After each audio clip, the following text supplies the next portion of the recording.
अगर इन्वेस्टमेंट की बात कर लूं तो इसमें इन्वेस्टमेंट आपका 5,000 से लेकर 10,000 तक का रहने वाला है। तो इससे ये होगा कि आपको बिना दुकान खोले आप अपना बिजनेस शुरू कर सकते हैं।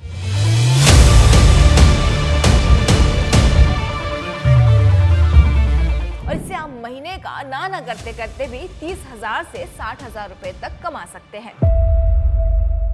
क्या आपको भी ऐसा लगता है कि मात्र सिर्फ 10,000 रुपए से आप अपना बिजनेस शुरू नहीं कर सकते? अगर हाँ, तो ये वीडियो आपकी सोच बदल सकता है। जी हाँ, आज मैं आपको 5 ऐसे धांसू बिजनेस आइडिया बताने वाली हूँ जिसे आप घर बैठे और कम इन्वेस्टमेंट में शुरू कर सकते हैं और महीने का 50,000 रुपए तक कमा सकते हैं। और सबसे मजेदार बात तो ये है कि आपको इस बिजनेस को शुरू करने के लिए कोई दुकान या ऑफिस की जरूरत ही नहीं है। बस थोड़ा सा स्मार्ट वर्क, सही प्लानिंग और फिर देखना आप अपना खुद का बिजनेस खड़ा कर देंगे।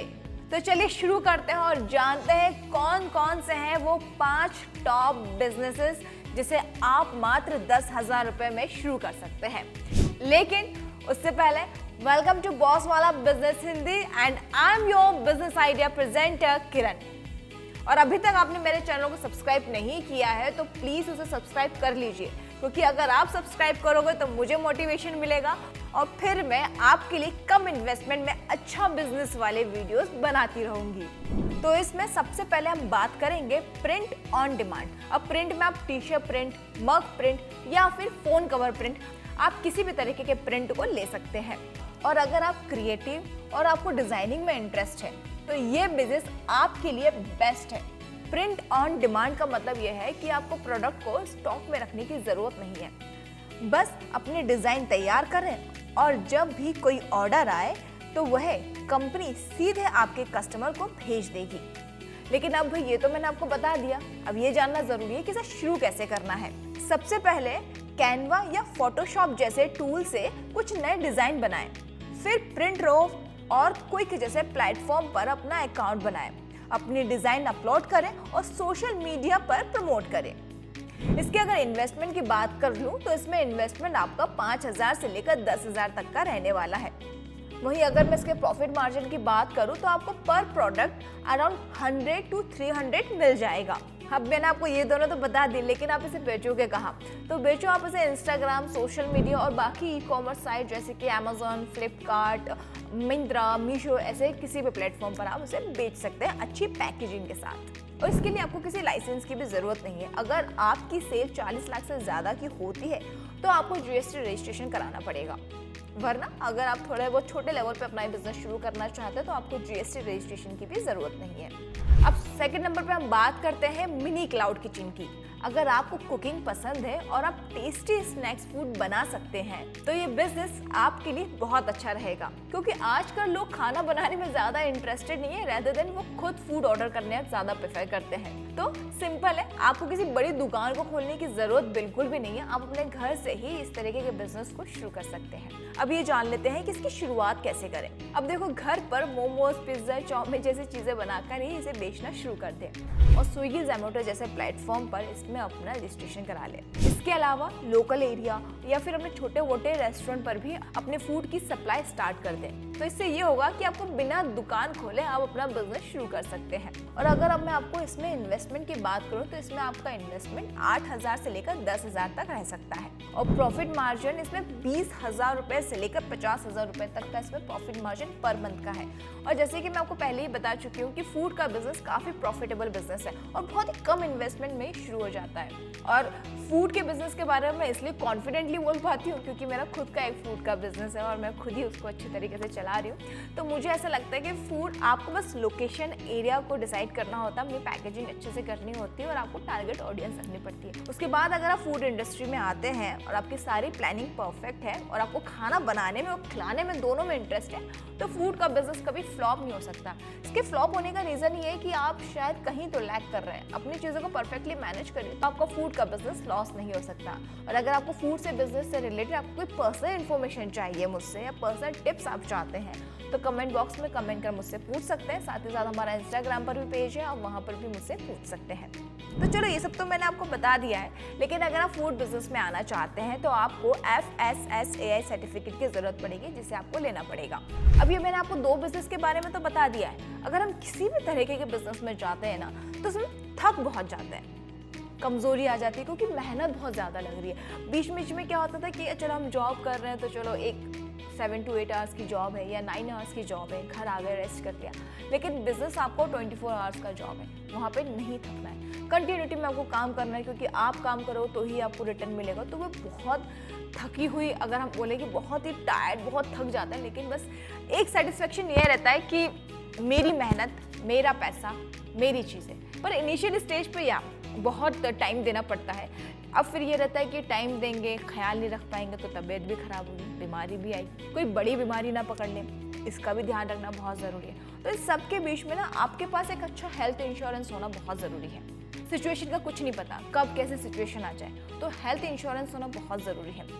अब ये समझ में आया कि कौन सा हेल्थ इंश्योरेंस बेस्ट है, किस हेल्थ इंश्योरेंस को लें, क्योंकि बहुत जगह पर ऐसा होता है कि अगर हम कभी बीमार हो गए तो कुछ चीज़ें वो बिल में ही काउंट नहीं करते, या फिर हमने हॉस्पिटल का कोई रूम अगर बड़ा ले लिया तो वो रूम रेंट उसमें काउंट नहीं करते।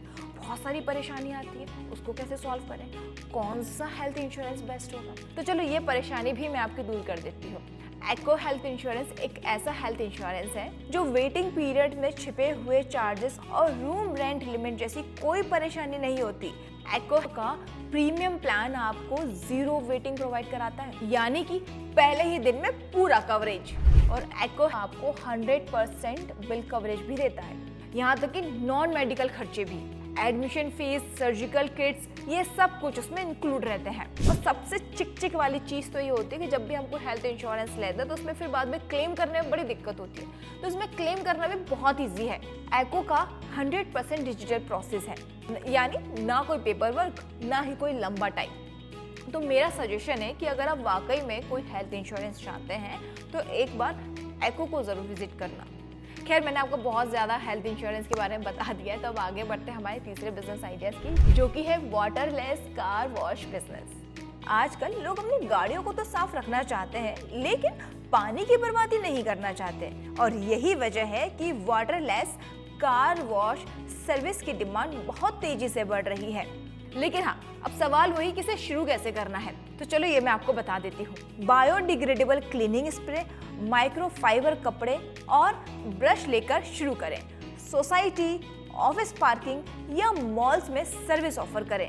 व्हाट्सएप ग्रुप और लोकल सोशल मीडिया पर प्रमोशन करें। और हाँ, इस बिजनेस को शुरू करने में आपका इन्वेस्टमेंट सिर्फ 7,000 से लेकर 10,000 तक का रहने वाला है, और इससे आप महीने का ना करते करते भी 30,000 से 60,000 रुपए तक कमा सकते हैं। और वैसे अगर आप छोटे लेवल पर इस बिजनेस को शुरू करना चाहते हैं तो आपको किसी भी तरीके के लाइसेंस की जरूरत नहीं है, लेकिन आप बड़े लेवल पर अगर ये बिजनेस शुरू करते हैं तो आपको ट्रेड लाइसेंस की जरूरत जरूर पड़ने वाली है। इसके बाद अब बात कर लेते हैं चौथे बिजनेस आइडिया की, जिसका नाम है माइक्रो ग्रीन्स फार्मिंग। हेल्दी खाना पसंद करने वालों के लिए माइक्रो ग्रीन्स आजकल बहुत बड़ा ट्रेंड बन चुका है। ये छोटे पौधे होते हैं और विटामिन और मिनरल से भरपूर होते हैं, और रेस्टोरेंट में इनकी काफी डिमांड है। पर सवाल वही कि इस बिजनेस को शुरू कैसे करेंगे।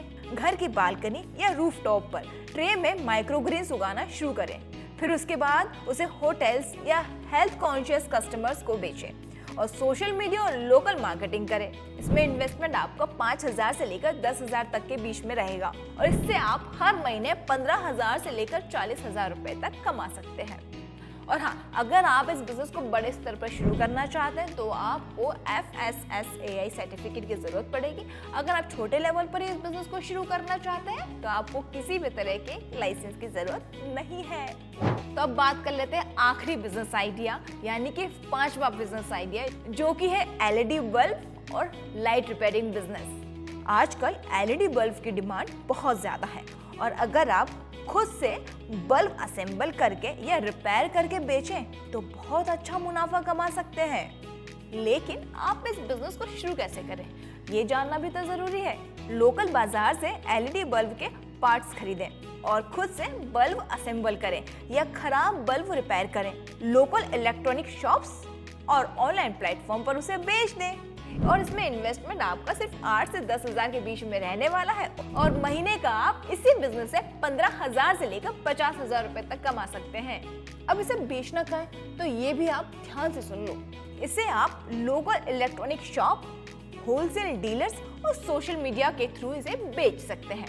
और हाँ, इसके लिए आपको ट्रेड लाइसेंस की जरूरत पड़ेगी। लेकिन अगर आप इस बिजनेस को छोटे लेवल पर शुरू कर रहे हैं ना, तो फिर आपको किसी लाइसेंस की जरूरत नहीं है। तो ये थे वो 5 बिजनेस आइडिया जो आप सिर्फ 10,000 रुपए से शुरू कर सकते हैं। साथ ही इस वीडियो में मैंने आपको ये भी बताया है कि अगर आप बिजनेस से थक जाएं और आपकी तबीयत ठीक नहीं है या आप सोच रहे हैं हेल्थ इंश्योरेंस लेने के बारे में, तो आप एको हेल्थ इंश्योरेंस ले सकते हैं। इसके अलावा अगर आप किसी और पर्टिकुलर टॉपिक पर वीडियो शॉर्ट्स चाहते हैं या मेरे बताए गए इन 5 बिजनेस में से किसी भी एक बिजनेस के बारे में आपको डिटेल में जानकारी चाहिए, तो आपको कमेंट करके मुझसे पूछना पड़ेगा, तो ही मैं वीडियो बनाऊंगी। जितने ज्यादा कमेंट आएंगे उस एक टॉपिक पर, उसका ही मैं पूरा फुल वीडियो बनाऊंगी, वरना मैं नहीं बनाने वाली। तो अब आप मुझे बताना कि इन 5 बिजनेस आइडियाज में से आपको कौन सा अच्छा लगा। कमेंट बॉक्स में कमेंट कर मुझे जरूर बताना। वीडियो अच्छी लगी तो लाइक करना तो बिल्कुल भी ना भूलें। अगर आपको लगता है कि मेरा वीडियो किसी और के काम आ सकता है तो उन्हें शेयर भी करें। और फिलहाल मुझे एंड तक देखने के लिए दिल से शुक्रिया। आई होप आप सभी खुश होंगे, तंदुरुस्त होंगे, अपने आसपास वालों का ऐसा ही ख्याल रखिएगा और मुझे देखते रहिएगा। Thank you so much. Boss वाला, बी द बॉस।